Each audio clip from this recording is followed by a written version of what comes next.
Today, I'm going to help you stop anxiety from ruining your life. We're going to explain the types of anxiety and also how they feel in your body so you can recognize it. It's really important to know what anxiety feels like so that you can stop it from gripping your mind and ruining your life.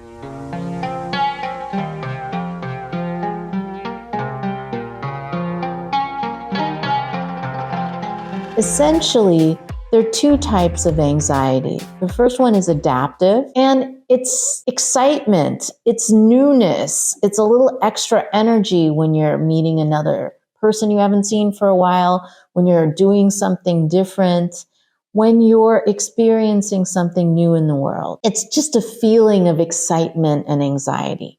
However, there's a toxic anxiety, a sense of dread, a sense of impending doom, physical sensations that are terrible, and this just horrible, oppressive feeling that grips your mind and ruins your life. Okay, now let's talk about problematic anxiety. I'm going to give you 5 real life examples of problematic anxiety and how it ruins your life. One of the first ways that problematic anxiety ruins your life is by creating irritability. You may be fine, but then you notice after checking your inbox or getting voicemails or a bunch of texts or reading the news that you're cranky, that you're thinking really bad thoughts, that things will never be good, that things are bad, and why does this always happen to me? That's irritability, and it can come kind of out of nowhere, it seems, when you're in an anxious state. The second one is overthinking. Overthinking can really zap you of your energy and it can steal your sleep. Sometimes people will lie in bed at night for hours overthinking. For example, they may see an old friend at lunch and in their head they replay, did they say the right things? Why did this person look at them this way? Did they wear the right clothes? Will they ever see their friend again? Does their friend think that they're not being a good friend? This kind of overthinking can go on for hours. And if you're anxious, it does. Then there's another thing that can happen when you're experiencing problematic anxiety. It's the situation where you're removed from reality and you just go whoop right in your head. For example, you're having a conversation with your boss and your boss is talking to you. While that conversation is going on, you're thinking, did I leave the milk out of the fridge? Did I leave the door unlocked? How does my breath smell? Do I smell bad? Things like this can go in your head, and especially if you're talking to your boss about something important, you can see how that can ruin your life. So then another way that anxiety can ruin our life is by affecting our physical body. There are all kinds of random, weird stomach things that can happen when you're anxious. Gurgling in your stomach, nausea, the sensation that you have to go to the bathroom really badly, or flat out diarrhea. Sometimes people sweat a lot. There's this sensation of muscle tension that happens when you're anxious. You could be really gripping your hand tight, but not notice it until you open your hand and you notice you've got like these nail marks in it. You can start shaking. You can get headaches, heart palpitations too. So these physical sensations that can come over you like in a snap are signs of anxiety. And the last and the fifth thing I'm going to talk about today is this extreme self-consciousness. People just don't want to leave the house because they're worried that they don't have the right clothes, that their body doesn't look good, that people don't like them and they never will like them. They're self-conscious about the other people around and what the other people are thinking about them. It steals the moment and it's another form of being in your head. But extreme self-consciousness is a form of anxiety. And believe me, it can steal your joy and ruin your life. So now that we've talked about what problematic, toxic anxiety is and how it feels in your body, now's the difficult part, guys. This is the part where you learn to recognize anxiety. Because if you can stop and recognize that you're feeling anxiety, that you're feeling anxious. You're halfway there to feeling better. It takes practice, but when you recognize, like, whoa, I'm feeling anxious, I'm a little bit over the top here, it must be my anxiety, then you shift the process in your brain.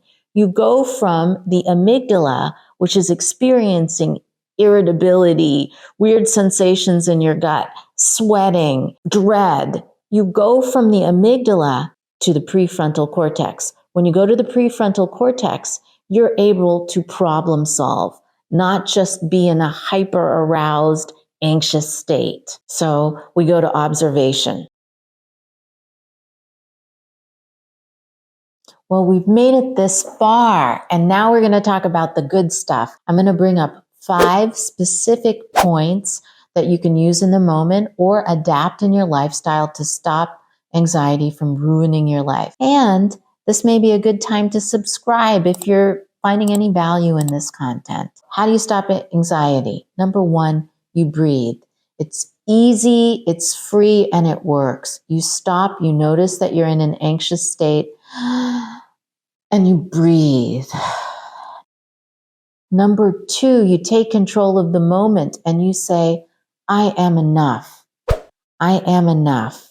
And you can keep repeating this statement until you come back in your body. Number 3, it is very important to avoid overconsumption. Overconsumption preys on the anxious notion that you aren't enough and you need more. People get in trouble over-consuming, thinking that they're soothing their anxiety. When we overconsume, we can go into credit card debt, trying to buy styles or images to soothe our insecurity. We can binge watch because we're avoiding reality. We can overconsume alcohol or marijuana because we're avoiding reality and trying to soothe a state that needs to be treated in other ways. So, overconsumption can get you into a lot of trouble if you're anxious. So, avoid overconsumption by questioning and checking what you're doing, how much time you're spending watching TV, how much money you're spending trying to keep up an image. This leads into questioning social media. You can please question this video, put it in the comments, let me know what you think. Do you have more questions about anxiety? Does this video make you anxious?